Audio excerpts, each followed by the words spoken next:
My husband uninvited me from Thanksgiving because his mother said I was dangerous. Not unstable. Not difficult. Dangerous. That's the word he used, carefully, like he didn't want it to sound as bad as it was. It might be better if you sit this one out, he said, standing in our kitchen 3 days before the holiday, eyes fixed somewhere over my shoulder. 4 separate family members had called him, he explained. His father. His sister. His brother. His aunt. All expressing concern. All worried about the pattern of my behavior. The late nights. The secrecy. The money. The distance. He said it calmly, like he was presenting a risk assessment. Like I was a liability exposure, not his wife. I asked what I'd done. He didn't list facts. He listed impressions. Things people had noticed. Things people had felt. Things that didn't add up. When I asked who started it, he said no one had. That it was organic. Independent. Widespread. That when multiple people see the same red flags, you have to pay attention. I remember the exact moment something inside me shifted. Not heartbreak. Not rage. Clarity. Because I knew something he didn't. Accusations that spread organically don't arrive coordinated. They don't escalate in sequence. They don't echo the same phrasing across 4 different conversations. But his did. Word for word. Distant. Defensive. Financial irregularities. Inappropriate closeness with a coworker. Clinical language. Repeated language.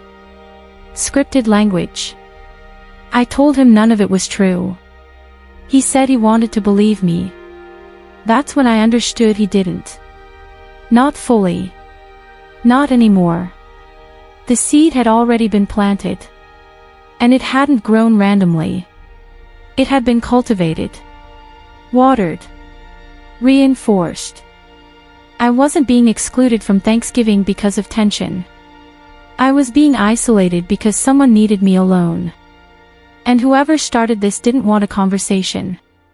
They wanted a collapse. I didn't argue. I didn't cry. I didn't defend myself. I opened a new cloud folder instead. If this was going to be a character assassination, I wasn't responding emotionally. I was building a record. I'm standing in my in-laws' driveway on Thanksgiving, and I can hear my husband laughing inside. Not the polite laugh he uses at work events. The real one. The one that used to be for me. I can see shadows moving past the dining room window. Diane setting the table. Marcus's brother is opening wine. His sister's kids are running through the house the way they always do on holidays. Everyone's there. Everyone except me. Because 3 days ago, Marcus told me it would be better if I didn't come this year. He didn't say why at first. Just that his mom thought, given everything that's been happening, it might be less tense if I stayed home. I'd asked what everything meant. He'd looked at me like I was playing dumb. Like I knew exactly what he was talking about. Like the fact that I didn't know was proof of something worse. So I'm here anyway. Not inside. Just in the driveway. Because I need to see it. Need to watch my husband celebrate Thanksgiving with his family while his wife sits at home. Need to understand how he got to the point where he chose them over me without even asking for my side. I watch Marcus through the window. He's smiling. Relaxed. Happier than he's been in months. And I realize something that makes my hands shake. He's relieved I'm not here. Relieved he doesn't have to choose. Relieved he can just be with his family without the tension of me in the room. That's when I understand. I've already lost. Whatever Diane has been telling them, whatever lies she's spread, they've worked. My marriage is dying. And I'm standing in a driveway on Thanksgiving watching it happen through a window. Let me tell you how I got here. My name is Sloan Hendricks. I'm 28 years old. I work as a senior graphic designer at a branding agency in Minneapolis. I met Marcus Wells 4 years ago at a mutual friend's wedding. He was the best man. I was a bridesmaid. We danced once and talked for 3 hours. He was a financial analyst. Steady. Kind. The type of person who remembered small details about conversations and followed up weeks later. We dated for a year. Got engaged 6 months after that. Married at 25 in a ceremony his mother planned down to the napkin colors. Diane Wells was 56 when I married her son. She'd been a stay-at-home mom who'd built her entire identity around raising Marcus and his 2 siblings. She was involved. Present. The kind of mother who still called Marcus every morning and knew his schedule better than he did. At first, I thought it was sweet. Thought it meant she cared. Thought it was the kind of family closeness I'd always wanted. My own mother had died when I was 19. My father had remarried and moved to Arizona. I didn't have siblings. Marrying Marcus meant inheriting this loud, close-knit family that gathered every Sunday for dinner and texted in group chats and showed up unannounced with casseroles. I'd wanted that. Craved it. So when Diane hugged me at our engagement party and said, "You're exactly what this family needs," I'd believed her. For 3 years, I believed her. She taught me her recipes. Invited me to her book club. Asked my opinion on decorating choices. I thought we were close. Thought she saw me as family. I didn't realize until much later that what she actually saw was a threat. 6 months before Thanksgiving, something changed. It was subtle at first. Diane stopped texting me directly. She'd send messages to Marcus instead, even about things that involved me. Plans for dinner. Questions about holidays. Things she used to ask me about. When I mentioned it to Marcus, he said she was probably just busy. That I was reading too much into it. But then she stopped asking about my work. For 3 years, she'd asked about projects I was working on. Clients I was pitching. Deadlines I was managing. Suddenly, nothing. At Sunday dinners, she'd ask Marcus about his week in detail. Ask his brother about his new job. Ask his sister about the kids' school. Then she'd look at me and say, "And how are you, Sloan?" in a tone that didn't actually want an answer.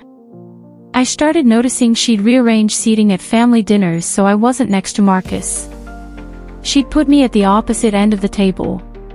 Or in the living room with the kids while the adults talked in the dining room. When I tried to join conversations, she'd change the subject. Or agree with whatever I said so enthusiastically it felt dismissive. Like she was humoring me. Marcus didn't notice. Or if he did, he didn't think it mattered. He said his mom was like that sometimes. That she went through phases. That I shouldn't take it personally. But it felt personal. It felt like she'd decided something about me and was slowly, carefully, pulling away. I thought maybe I'd offended her. Done something wrong without realizing it. So I tried harder. Brought her favorite wine to dinners. Offered to help with dishes. Complimented her cooking. She accepted it all with a smile that didn't reach her eyes. And the distance kept growing. The affair rumor started in July. I didn't know it had started. Not immediately. But Marcus's sister Rachel stopped responding to my texts. We'd been close. Traded recipes. Talked about books. She'd ask me to babysit her kids sometimes. Then suddenly, nothing. I'd text her. She'd read it and not respond. Or respond hours later with one word. When I asked Marcus if Rachel was upset with me, he said no. Said she was just busy with the kids. But 3 weeks later, Marcus came home from his parents' house and asked me, carefully, if I'd been working late a lot recently. I said yes. We'd been pitching a major client and I'd been staying until 7 or 8 most nights. He asked if anyone from work ever drove me home. I said sometimes. My coworker James and I carpooled when we worked late because we lived in the same direction. Marcus nodded. Didn't say anything else. But something had shifted in his face. 2 days later, his brother Ryan made a comment at Sunday dinner. Something about how marriage requires trust. How you have to really know someone before you commit. He wasn't looking at me when he said it. But everyone else was. I asked Marcus about it on the drive home. He said his mom had mentioned she'd seen me having coffee with a man. That it looked intimate. That she didn't want to say anything but she was concerned. I told him it was James. From work. That we'd grabbed coffee after a late night to debrief on the client pitch.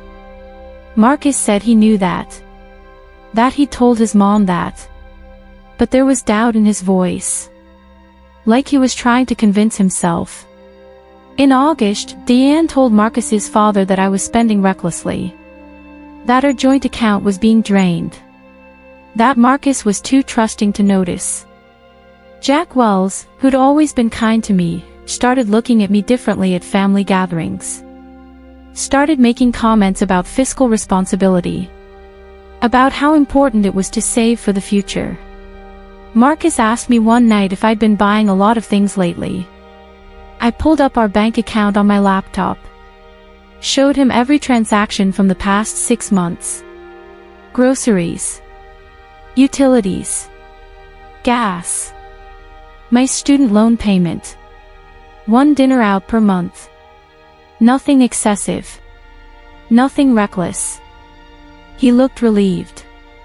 Said his dad had mentioned something about our finances and he'd wanted to check. I asked what his dad had said. Marcus hesitated. Then told me Diane had told Jack I'd spent $8,000 in 3 months on things Marcus didn't know about. I showed him the bank statements again. Every dollar accounted for. The largest purchase was $1,200 for a new laptop I needed for work. Which Marcus had known about. Had helped me research. He apologized. Said his mom must have misunderstood something. But the next Sunday, Jack still wouldn't make eye contact with me. And Diane smiled when she saw me. Like she knew something I didn't. I started realizing the accusations weren't about truth. They were about planting doubt. Even when disproven, they left residue. Marcus had seen the bank statements. Had confirmed nothing was wrong. But he'd still asked. Still needed to check. The seed was planted. And Diane was watering it every chance she got. By September, I wasn't welcome anymore. Not explicitly. No one said I couldn't come to family events. But Rachel stopped inviting me to the kids' activities. Marcus's cousin stopped including me in the group chat. At dinners, conversations would pause when I entered a room. Then resume in a different direction. Like they'd been talking about me and needed to pivot. Marcus's Aunt Patricia, who'd always been warm, started greeting me with tight smiles. Started leaving early when I was there. I asked Marcus if something had happened. If I'd done something to upset his family. He said no. That everyone was just stressed. Rachel's husband had lost his job. Ryan was having issues at work. His parents were dealing with house repairs. It wasn't about me. But it was. I could feel it. The way they looked at me. The way they stopped sharing family news. The way Marcus would come home from his parents' house and be distant. Quiet. Like he'd heard something he couldn't unhear. I started documenting. Not because I planned to use it. But because I needed to prove to myself I wasn't imagining things. I saved text messages showing I'd reached out to Rachel. Showed I'd offered to help. Showed I'd been actively trying to connect. I screenshotted the group chat that used to include me. Showed when I stopped being tagged in plans. I pulled our bank statements and organized them by month. Highlighted every transaction. Created a spreadsheet showing nothing was missing. I didn't know what I was building a case for. I just knew I needed proof. Proof I wasn't the person they were saying I was. Proof I'd been trying. Proof the distance wasn't coming from me. October was when Marcus started pulling away. He'd come home from work and go straight to his office. He stopped asking about my day. Stopped planning date nights. When I'd try to talk to him, he'd listen but not engage. Like he was waiting for me to confess something. One night, I asked him directly, "Do you believe I'm having an affair?" He looked surprised. Then uncomfortable. He said no. But he didn't say it convincingly. I asked if he believed I was stealing from our account. He said no. But again, the hesitation. I asked what his mother had told him. He said it didn't matter. That he knew I wasn't doing those things. But his family was concerned. They'd seen things. Heard things. And he couldn't just ignore it when multiple people were telling him the same story. I asked what story. He said that I'd been distant. That I'd been working late constantly. That I'd been defensive when asked about it. That money had been moving in ways that seemed unusual. That I'd been pulling away from family events. I told him I'd been working late because of the client pitch. That I had receipts for every dollar. That I'd been pulling away from family events because his family had been pulling away from me first. He said that's not what they were saying. They said I'd been the one creating distance. Avoiding dinners. Making excuses. He said his mom had been trying to reach out and I'd been cold. I showed him my texts with Diane. Months of me initiating. Her responding with one-word answers or not at all. He looked at the texts for a long time. Then he said maybe there was a misunderstanding. That we should all sit down and talk it through. I said yes. I wanted that. Wanted to clear the air. He said he'd arrange it. He never did. I started noticing patterns. The accusations always came from Diane first. Then they'd spread to other family members. Then they'd get back to Marcus from multiple sources. Making it seem like everyone had independently noticed the same concerning behavior. But they hadn't. They'd all been told the same story. Just by different people at different times. So it felt organic. Diane would tell Jack I was spending recklessly. Jack would mention it to Ryan. Ryan would bring it up to Marcus. Making it seem like Ryan had noticed it himself. Diane would tell Rachel I'd been seen with another man. Rachel would mention it to Patricia. Patricia would ask Marcus if everything was okay at home. Making it seem like the concern was widespread. It was brilliant, really. Evil, but brilliant. Because Marcus wasn't hearing accusations from his mother. He was hearing concerns from his brother, his sister, his aunt, his father. All independently. All corroborating each other. How could they all be wrong?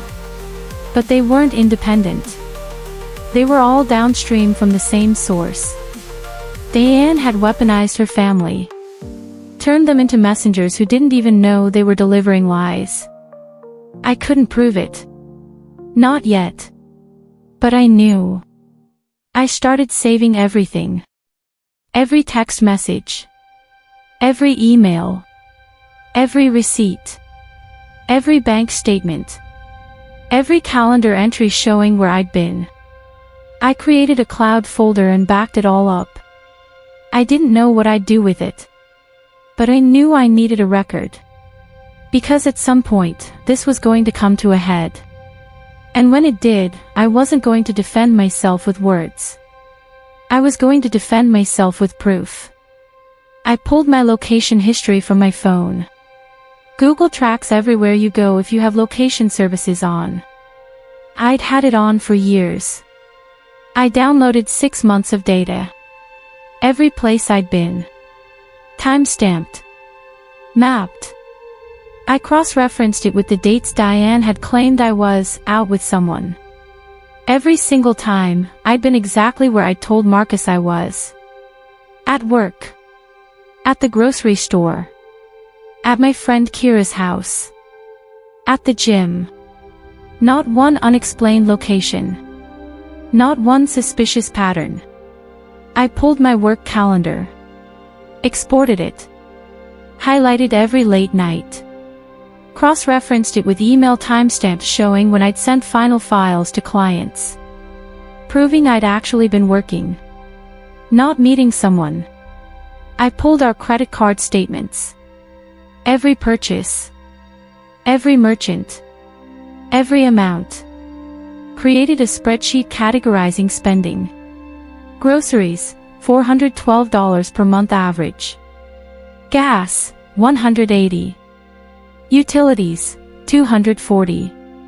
Student loans, $300. Discretionary spending, under $300. Total, under $2,000 per month from our joint account.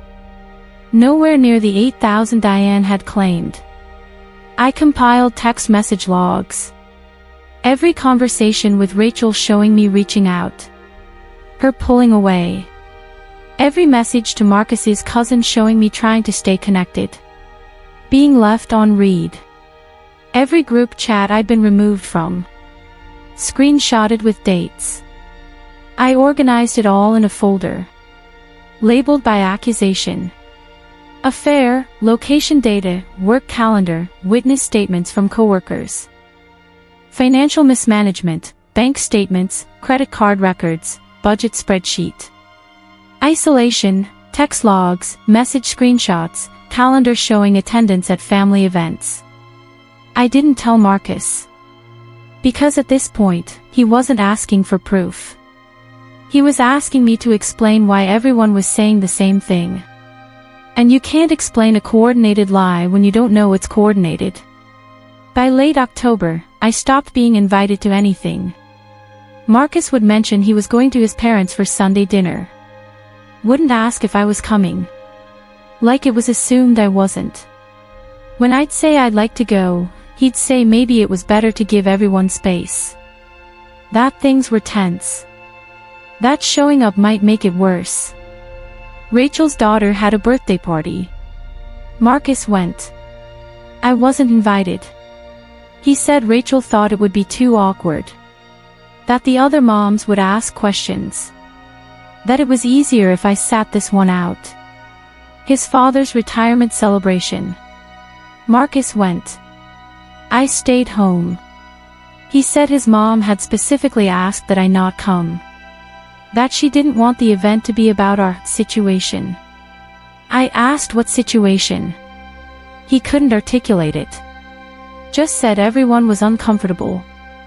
That his family needed time to process whatever was happening. I told him nothing was happening. That his mother was lying.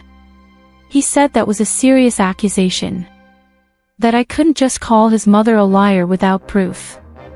I almost showed him the folder. Almost pulled up the spreadsheets and the screenshots and the location data. But something stopped me. Because I realized the folder wasn't enough. I had proof I wasn't doing what they said I was doing. But I didn't have proof of what Diane was doing. I had evidence of my innocence. But not evidence of her guilt. And without that, Marcus would just say it was a misunderstanding. That his mom wasn't malicious, just concerned. That we should all talk it out. I needed more than defensive proof. I needed offensive proof. I needed Diane's own words.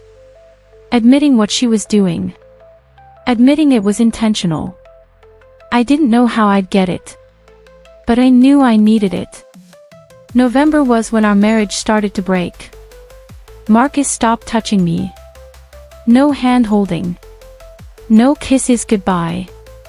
No arm around me on the couch. He'd sleep on his side of the bed and wake up before I did. Leave for work without saying goodbye. Come home and eat dinner in silence.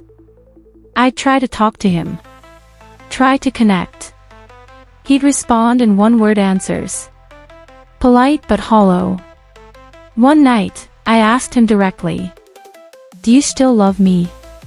He looked at me like the question hurt. Said of course he did.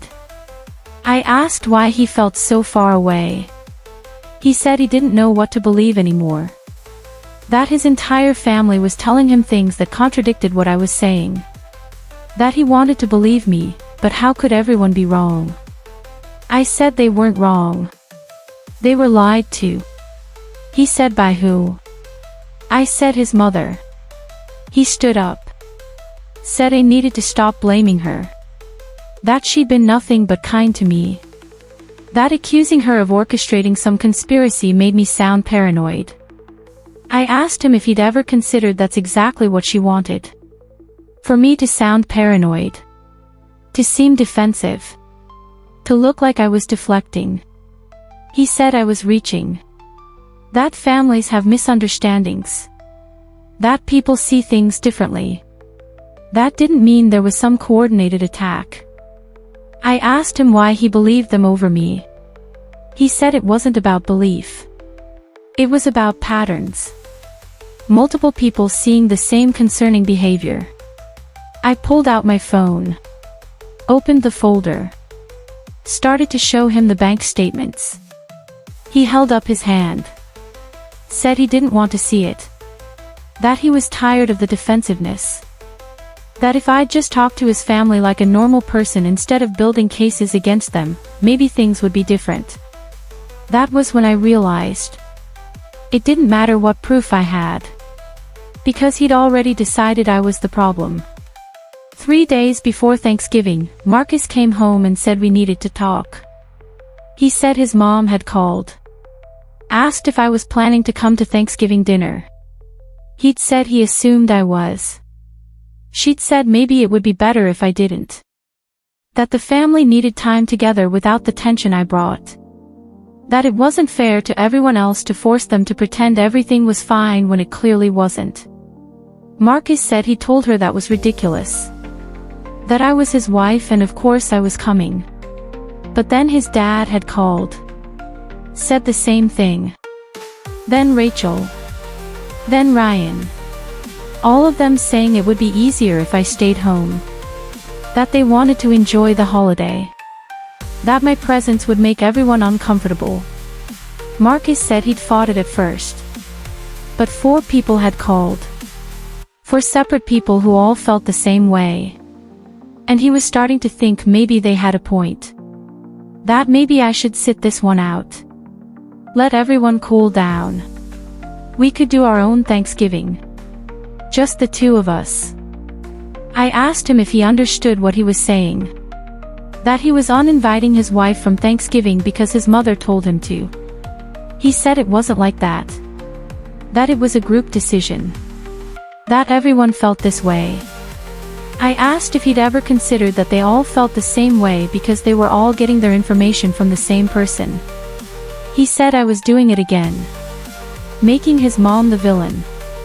I asked if he was going to go without me. He was quiet for a long time.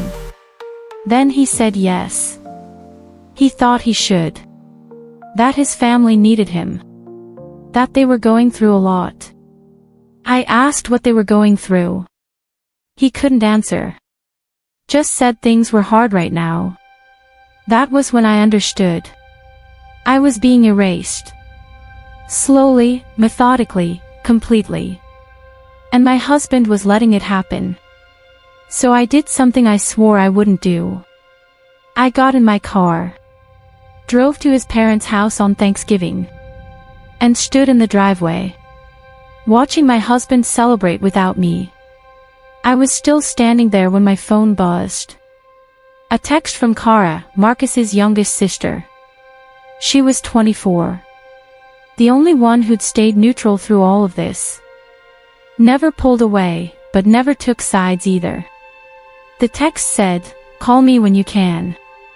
Something happened. I got back in my car. Drove to a coffee shop. Called her. She answered on the first ring. Said she'd been accidentally added to a group text. A group text she wasn't supposed to see. She said she'd been added because her mom got a new phone, and when transferring contacts, the group thread had auto-populated with all family members instead of just the selected ones. It had happened an hour ago. She'd seen the thread. All of it. She said there were 487 messages. Going back 6 months. Between Diane, Jack, Ryan, Rachel, and Marcus's Aunt Patricia. She said I needed to see them. That she was sending screenshots. That she was so sorry. That she didn't know. I asked what the messages said. She said everything. Every lie Diane had told. Every strategy she'd used. Every coordination of who would tell Marcus what and when. She said the messages proved it was all planned. All fabricated. All designed to destroy my marriage. My phone started buzzing. Screenshot after screenshot coming through. I sat in my car in the coffee shop parking lot and started reading. And with each message, I felt something shift. Not rage. Not vindication. Just a cold, clear understanding. Diane hadn't just disliked me. She'd systematically, methodically, obsessively worked to erase me from her son's life. And she documented every step. The first message was from May. 6 months ago. Diane to the group, "I need your help with something. Marcus is making a mistake with Sloane and I need to make him see it before it's too late." Rachel had responded, "What do you mean?" "Diane, she's not right for him. She's cold. Distant. I see the way she looks at him. Like he's a meal ticket. I need him to see it too." "Jack, are you sure? She's always seemed nice to me." "Diane, that's the problem. She's good at seeming. But I'm his mother. I know when something's wrong. I need you to trust me on this." The messages continued. Diane laying out a plan. She'd start small. Create distance. Make Sloane feel unwelcome without it being obvious. Then she'd start planting doubts. About Sloane's faithfulness. About her spending. About her intentions. She'd feed different pieces of information to different family members. Then have them bring it up to Marcus independently. So it looked like everyone had noticed the same problems. Ryan had asked, "You want us to lie to him?" "Diane, I want you to protect him. Sometimes that means showing him things he can't see himself. She's going to hurt him. I'd rather hurt his feelings now than watch her destroy him later." The group had agreed. Reluctantly at first. But they'd agreed. And the messages showed exactly how it played out. June, Diane tells Rachel she saw Sloane having coffee with a man. Tells her to mention to Marcus that marriage requires trust. July, Diane tells Jack that Sloane's spending money recklessly. Tells him to bring up fiscal responsibility at dinner. August, Diane tells Patricia that Sloane's been avoiding family events. Tells her to ask Marcus if everything's okay at home. Every accusation. Every concern. Every rumor. Orchestrated. Documented. Time-stamped. Message 284, from September. Diane to the group, Marcus is starting to believe it. He asked Sloane about her late nights. She showed him her work calendar, but I could tell he was still doubting. Keep the pressure on. Message 312, from October. Rachel, I feel bad about this. Sloane texted asking if she did something wrong. She seems genuinely confused. Diane, that's because she doesn't think she'll get caught. Don't respond. The distance will make Marcus notice. Message 356, from late October. Ryan, Marcus asked me directly if I thought Sloane was cheating. I didn't know what to say. Diane, tell him you don't want to speculate, but you've noticed she's been distant. Let him draw his own conclusions. Message 401, from early November. Diane, I'm uninviting her from Thanksgiving.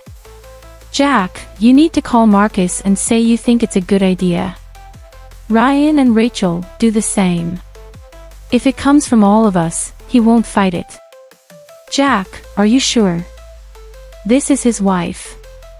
Diane, she won't be for long if we do this right.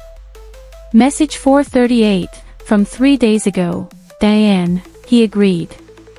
She's not coming to Thanksgiving. Once she's fully isolated, he'll see she's the problem. Then he'll leave. And I'll have my son back. Message 487, from this morning. Patricia, I still think we should tell him the truth. Diane, the truth is that she doesn't deserve him. Everything we've done is to protect him from making the biggest mistake of his life. He'll thank us eventually. I stopped reading. My hands were shaking. Not from anger. From relief.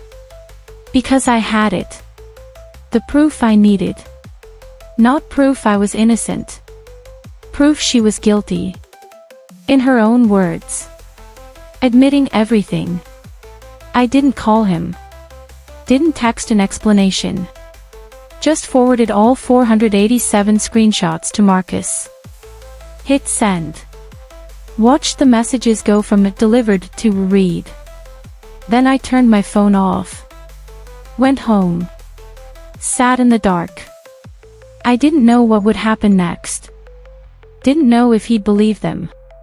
Didn't know if he'd claim they were fake or taken out of context. Didn't know if his loyalty to his mother would override everything else. I just knew I couldn't be the one to explain it. The messages had to speak for themselves. 2 hours later, someone knocked on my door. I looked through the peephole. It was Marcus. I opened it. He was standing there with his phone in his hand. Face pale. Eyes red. He said, I need to know if these are real. I said, Kara sent them to me. They're from a group text your mom created. You can verify it with her. He said, I tried calling my mom.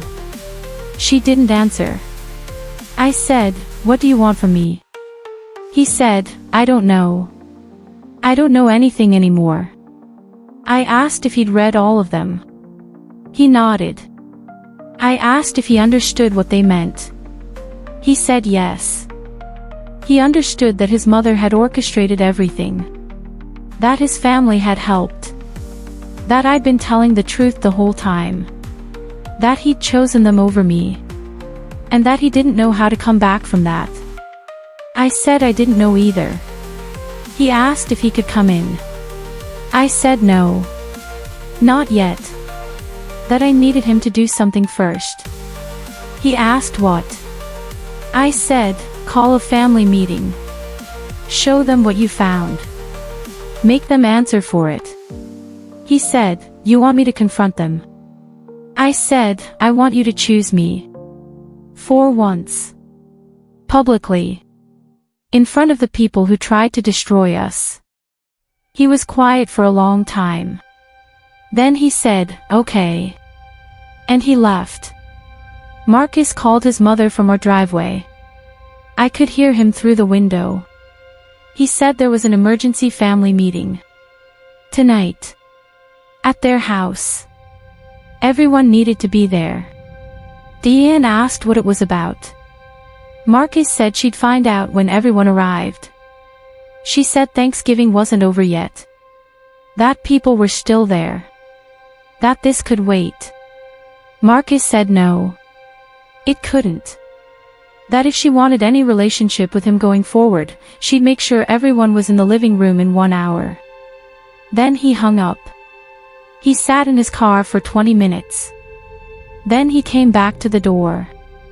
Said everyone would be there. Asked if I was coming. I said yes. He said it was going to be bad. That his mother would deny it. That there would be yelling. I said good. That I'd been silent for 6 months. That I'd documented and endured and waited. That now it was their turn to answer. We drove to his parents' house in silence. When we pulled up, every car was in the driveway. Everyone was there. Marcus had his laptop. The screenshots pulled up and ready. We walked in together. The first time I'd walked into that house as a united front in months. Diane saw me and her face went white. She said, I thought this was a family meeting. Marcus said, it is. Sloane's family. We sat down. Everyone was looking at us. Confused. Concerned. Diane was standing near the doorway like she was ready to run. Marcus opened his laptop, connected it to their TV, and pulled up the first screenshot. Marcus didn't say anything at first. Just let the messages play across the screen like a slideshow. Message 1, Marcus is making a mistake with Sloane and I need to make him see it. Message 15, she's cold. Distant.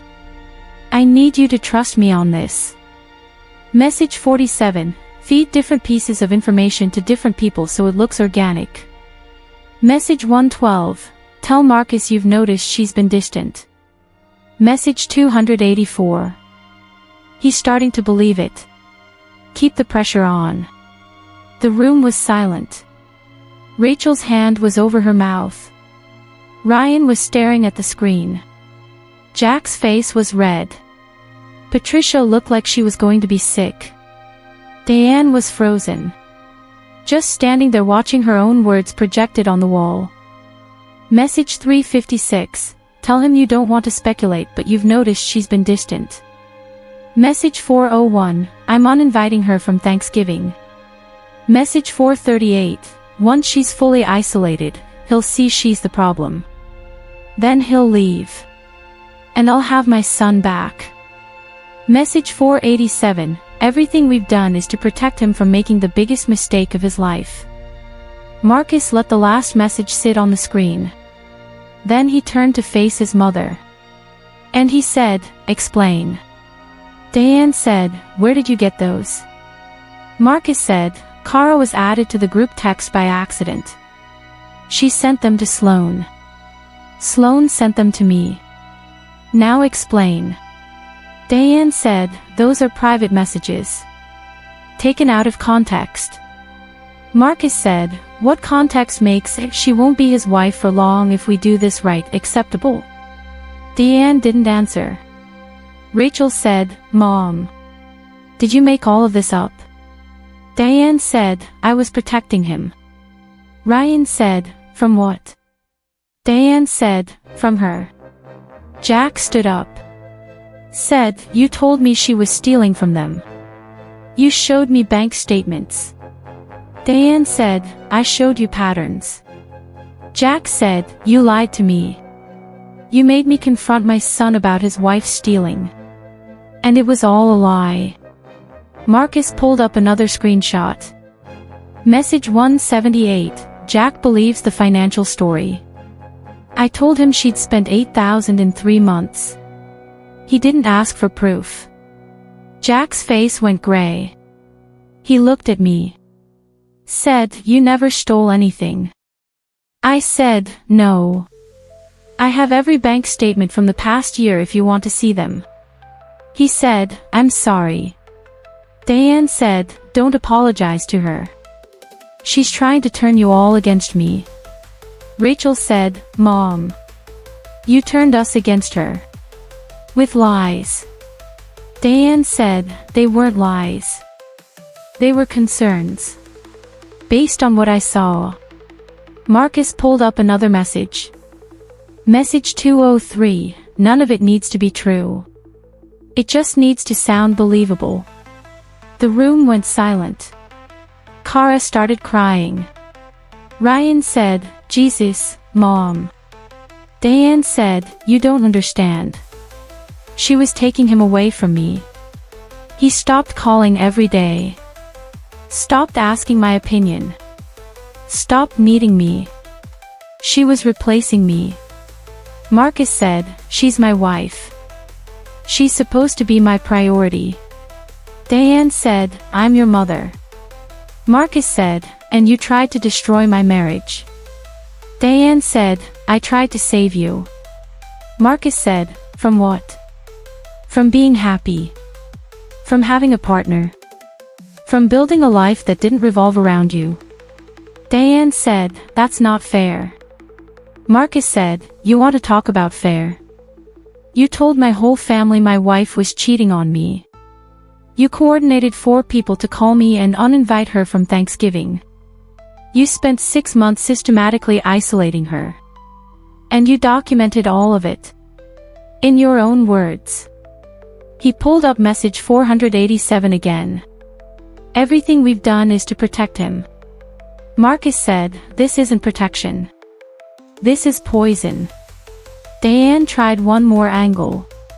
Said her phone had been hacked. That someone must have created the messages to make her look bad. Marcus said, the thread is still on your phone. I can check right now. Diane said, don't touch my phone. Marcus said, because the thread is there. Because you know I'll find it. Jack said, Diane. Tell me you didn't do this. Diane looked at her husband. At her children. At the family she'd weaponized. And something in her face changed. She said, everything I did was because I love him. She doesn't love him the way I do. She doesn't know him the way I do. She was never going to be enough. Marcus said, enough for what? Diane said, for you. You deserved better. You deserved someone who put you first. Who built her life around you. Who understood what family means. I spoke for the first time.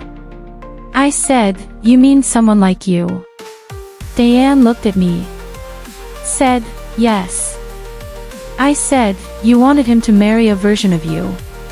And when he didn't, you decided to destroy the person he chose instead. Diane said, you don't understand what it's like. To raise a child. To build your entire identity around them. To watch them grow up and become independent. To watch them choose someone else. To be replaced. I said, I wasn't replacing you. I was joining the family. But you saw me as a threat. So you turned everyone against me. Made them complicit in your lies. And you almost succeeded. Diane said, I did succeed. He didn't believe you. 4 months. He chose us. Marcus said, and that's why I'll never forgive you. Not for lying about Sloane. But for making me doubt her. For turning me into someone who didn't believe his own wife. For making me complicit. Jack stood up. Said, I need to leave. Diane said, Jack, he said, I can't look at you right now. I can't believe what you've done. What you made me part of. And he walked out. Rachel stood up next. Said to me, I'm sorry. I should have asked you directly instead of believing what I was told. Ryan said, we all should have.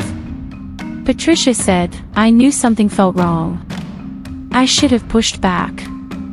Cara was still crying. She came over and hugged me.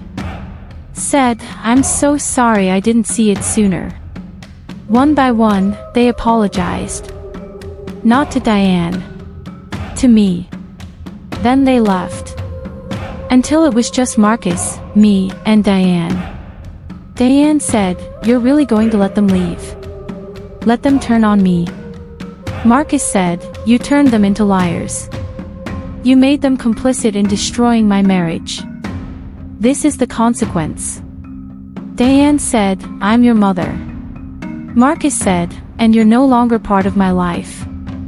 Diane said, "You don't mean that." Marcus said, "I do. You're not welcome in our home. You're not invited to holidays.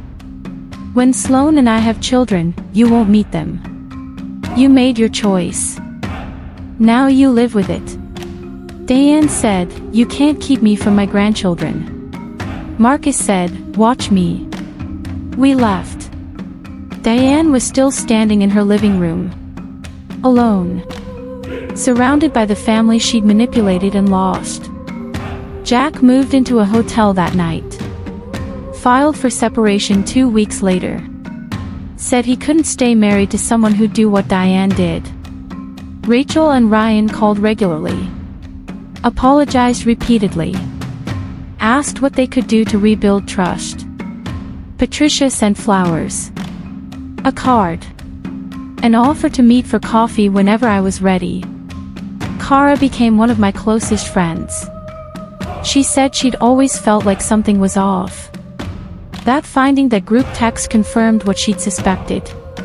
The family that had shunned me for 6 months was now desperate to make amends. Not because I demanded it, but because the evidence had been undeniable. And they were horrified at what they'd participated in. It's been a year since Thanksgiving. Marcus and I are still married. It wasn't easy. We did therapy. Lots of it. He had to confront the fact that he'd believed his mother over me. That he'd been manipulated. That his loyalty to his family had almost destroyed his marriage. I had to confront my own anger. My own hurt. The fact that the person I'd married had doubted me so completely. But we worked through it. Slowly. Carefully. And we're stronger now. Not because the betrayal didn't matter. But because we survived it. I'm 6 months pregnant. A girl. Marcus's family is excited. Except Diane. Because Diane isn't part of our lives anymore. She sends emails occasionally. Long, rambling messages about how she only wanted what was best. How we're being unfair. How she deserves to meet her granddaughter. We don't respond. We've saved all 487 messages in 3 separate cloud accounts. Not as revenge. But as a reminder. A reminder that manipulation, even from people who claim to love you, leaves a trail. That documentation defeats emotion. That silence is strategic until you have proof. Diane tried to poison my marriage with lies. She almost succeeded. But one accidental text exposed everything. And the evidence, in her own words, was undeniable. Jack divorced her. Rachel and Ryan have minimal contact. Patricia stopped inviting her to extended family events. The family she'd controlled for decades has pulled away. Not because I asked them to. But because they saw what she'd done and couldn't unsee it. Sometimes I think about that Thanksgiving. Standing in the driveway. Hearing my husband laugh without me. Feeling like I'd already lost. I'd been so close to giving up. So close to accepting that maybe everyone was right. That maybe I was the problem. But I didn't. I documented. I waited. I gathered proof. And when the evidence surfaced, I let it speak for itself. That's the lesson I carry now. When someone tries to destroy you with lies, don't fight with words. Fight with facts. Build a case. Wait for the truth to surface. Because lies, no matter how coordinated, eventually fall apart. And the truth, when backed by evidence, is undeniable. My mother-in-law poisoned my marriage. One screenshot exposed 487 lies. And the family she manipulated is now the family that chose me. Not because I convinced them. But because the evidence did.